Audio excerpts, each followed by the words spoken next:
राहुरी पंचायत समितीच्या समोर असलेल्या धाडगे इस्टेट परिसरातील प्रमोद भिंगारदिवे यांच्या घरात सोमवार दिनांक 24 ऑगस्ट रोजी पाठे 2 ते 3 वाजण्याच्या सुमारास अज्ञात चोरट्यांनी घरफोडी केल्याची घटना घडली।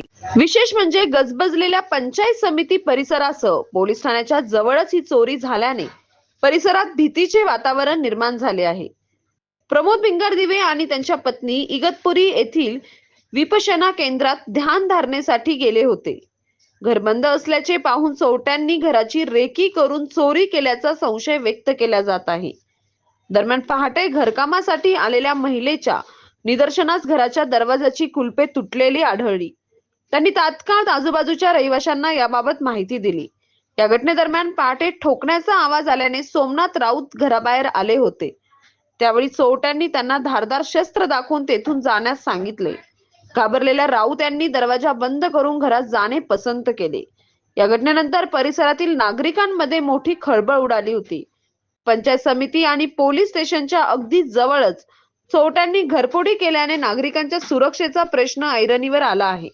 घटनेची माहिती मिळताच राहुरी पोलीस स्टेशनचे सहाय्यक फौजदार तुळशीराम गीते, पोलीस कर्मचारी ठाणगे यांच्यासह स्थानिक रहिवासी व सामाजिक कार्यकर्ते गणेश धाडगे, जावई देवेंद्र जाधव, मुलगी मानसी भिंगारदिवे, बाळासाहेब राऊत, तथागत रोकडे, राहुल जगधने, अभिजित धाडगे यांनी घटनास्थळी धाव घेतली।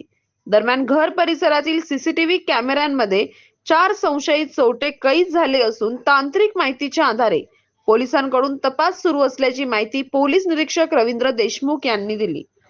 चोरट्यांचा शोध घेण्यासाठी पोलिसांनी तपासाची चक्रे वेगाने फिरवली। पोलीस ठाण्याजवळच घरफोडी झाल्याने नागरिकांमध्ये चिंता वाढली असून या घटनेतील चोरट्यांना लवकरात लवकर जेरबंद करण्याची मागणी परिसरातील नागरिकांकडून होत आहे। सतीश सौंदरसह राजेंद्र मसे, MS न्यूज 15 राहुरी। अशाच नवनवीन बातम्या पाहण्यासाठी चॅनलला सबस्क्राईब करा।